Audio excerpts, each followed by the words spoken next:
Nous voilà dans la deuxième partie de cette émission où nous allons parler des éliminatoires de la CAN 2019. Ce sera bien au Cameroun. Avec nous, sur le plateau de l'FC, il y a Walter Oyono, ancien footballeur pro, qui joue maintenant des matchs de gala. Il y a également avec nous Abdelmalik Kouzidé, journaliste du Niger, et puis Guillaume Momo, conseiller sportif qui est de la Côte d'Ivoire. Une question encore aux internautes, la même, après ce jingle. Il y a une rumeur qui dit que le Cameroun va perdre. Quels sont donc les joueurs africains qui vous impressionnent à l'étranger? N'hésitez pas de réagir sur nos réseaux sociaux, Africa24, Facebook, et puis bien sûr le Twitter, le hashtag Africa24. Nous allons ouvrir le dossier de ce mag.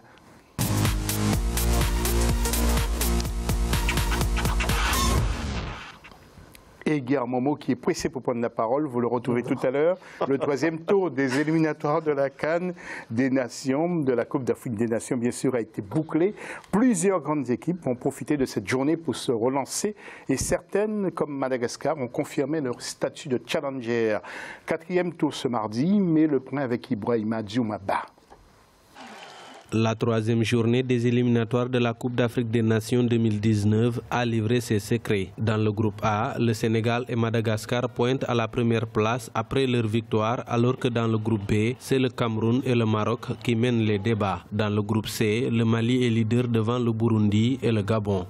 Le tableau des 24 équipes qui pourraient se qualifier pour la phase finale se dessine. Il y a véritablement déjà une tendance qui fait voir clairement que les cadors seront au Cameroun, bien évidemment. L'Algérie domine le groupe D avec 7 points, devant le Bénin 4 points. La Gambie et le Togo suivent avec 2 points au compteur. L'Afrique du Sud et le Nigeria se livrent un duel au sommet dans le groupe E avec respectivement 7 et 6 points, devant la Libye 4 points.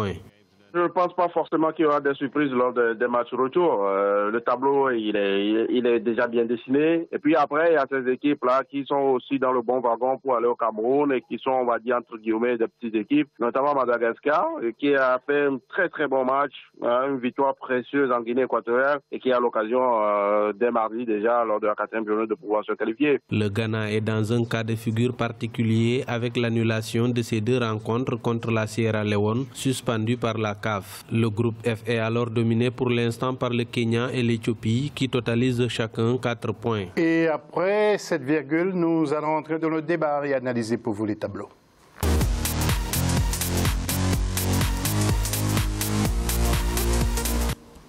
Alors avec Walter, pour commencer, nous allons voir le groupe A où le Sénégal a assuré devant le Soudan 3-0 et la Guinée équatoriale qui perd devant Madagascar 1-0. Les Malgaches qui s'ouvrent les portes du Cameroun. Exactement. Je veux dire que ces Malgaches, bientôt, on va dire, voilà 5 ans que les Malgaches construisent une équipe, qu'ils sont en phase de construction, ils ne se pressent pas, et là je pense que le fruit est mûr. Et pour moi, je serais étonné de ne pas les voir aller au Cameroun. Et nous allons enchaîner avec le groupe B. Merci Walter. Avec Cameroun-Malawi 1-0. Mais vous le savez, le Cameroun est qualifié d'office. Le Maroc qui bat les Comores sur le score de 1-0. Mon cher Malik, un petit mot sur les Comores qui se sont beaucoup préparés. Hein. Moi, c'est plutôt le score qui m'a le plus déçu dans cette troisième journée. Les Comoriens se sont bien battus au Maroc. Ils étaient en déplacement. Déjà, lors de la précédente journée, ils étaient à domicile contre le Cameroun.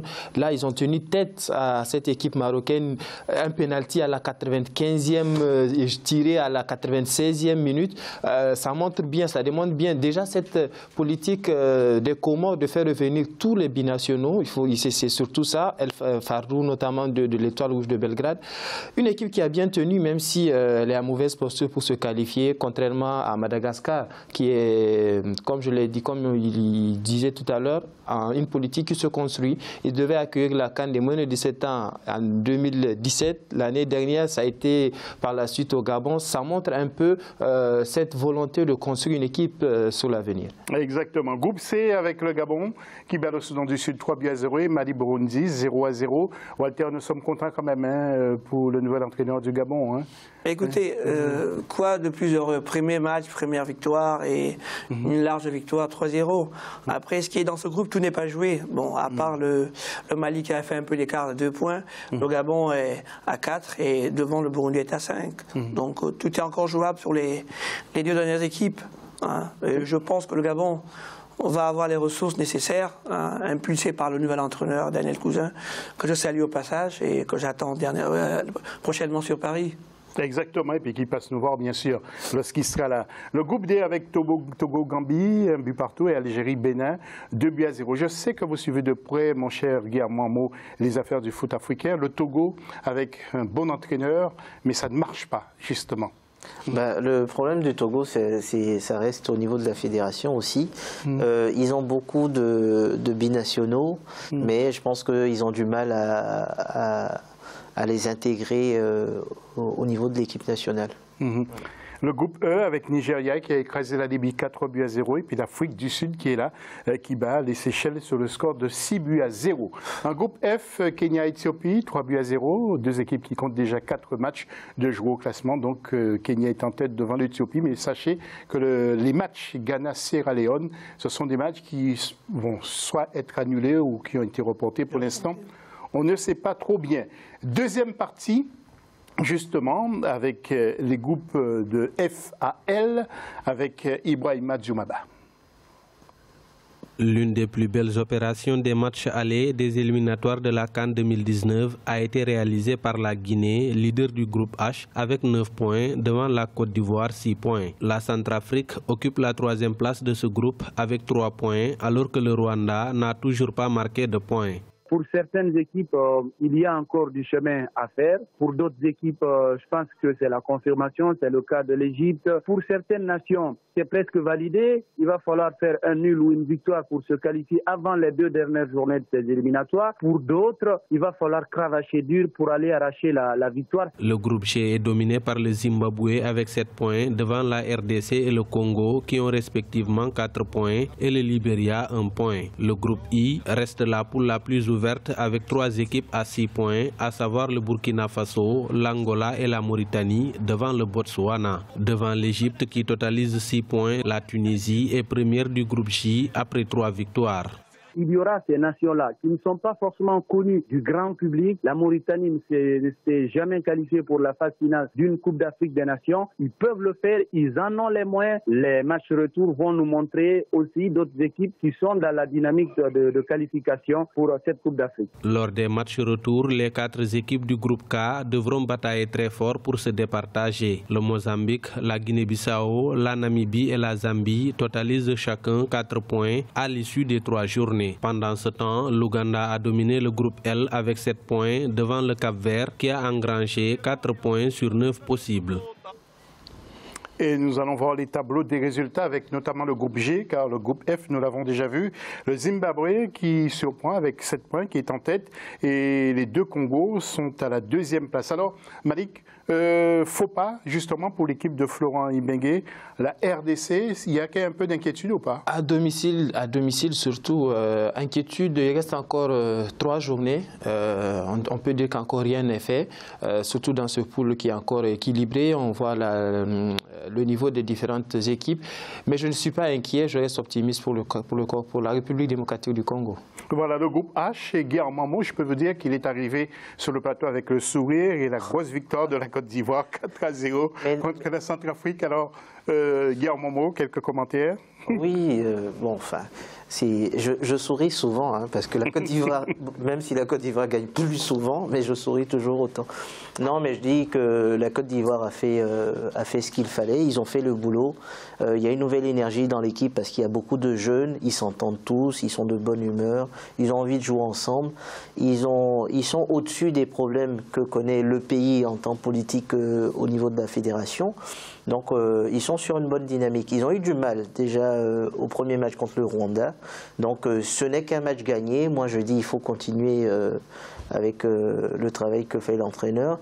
Et puis on attend la suite. Mais la Centrafrique a joué, on a vu un Kondobia qui se battait tout seul.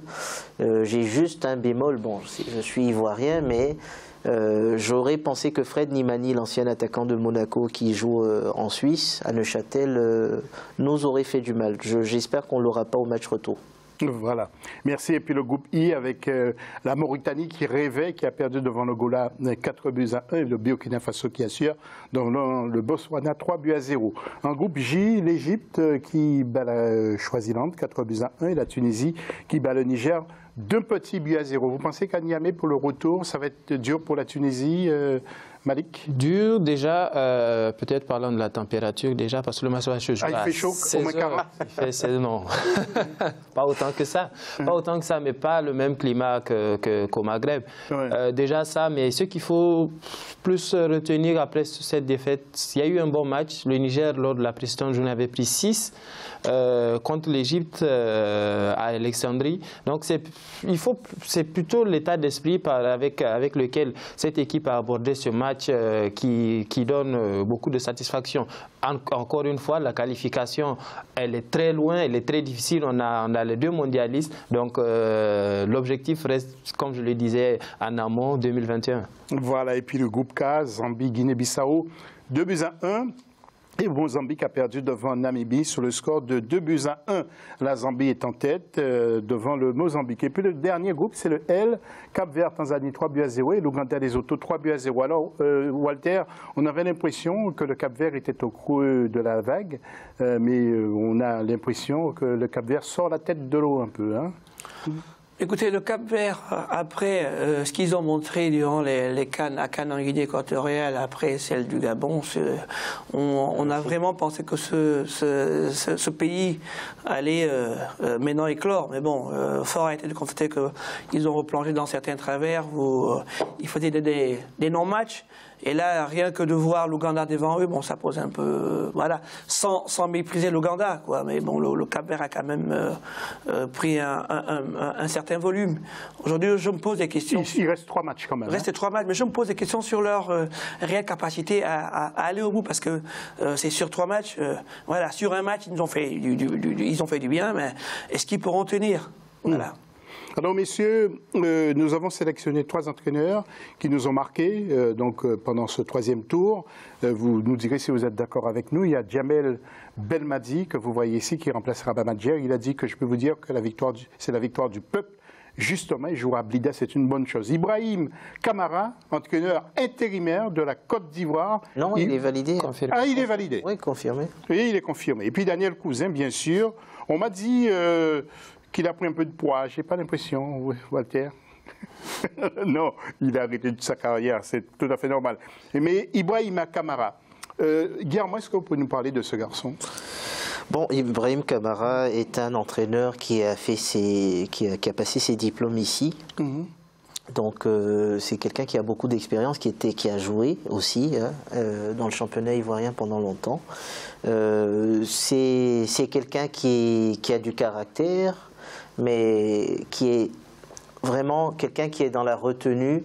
Il me fait penser à Dussoyer ou à Laurent Blanc. C'est des personnes qui respectent, qui sont humbles.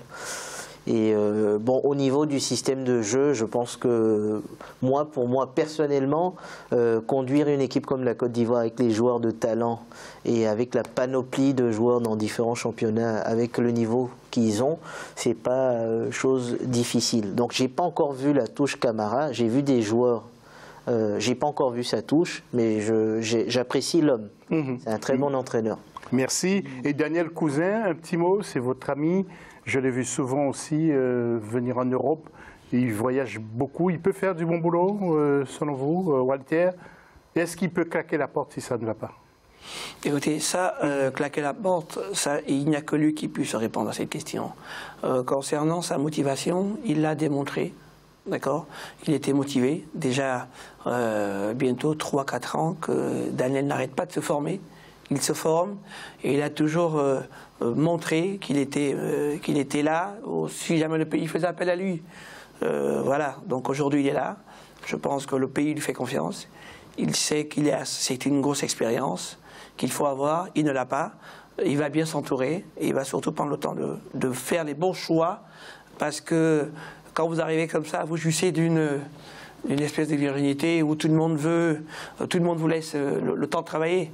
Mais après, cette période ne dure pas souvent beaucoup. Et elle a commencé par une victoire, c'est très bien. Le pire, ce sera quand il ne va pas gagner. Qu'est-ce qu'il va avoir comme retour? Et surtout, si la manière n'y est pas, s'il n'y a pas d'engagement. Mais bon, je pense que Daniel va faire son maximum pour pouvoir... J'ai une question, parce qu'on parlait tout à l'heure de l'adjoint. Est-ce qu'il a un adjoint qui... Eh bien, on va retrouver la réponse dans la troisième partie de l'émission. Et justement, dans cette fameuse troisième partie, nous allons parler de Maradona, Diego Maradona, qui n'a pas été très gentil avec le Nigeria lors d'Argentine-Nigeria. On en parle tout à l'heure.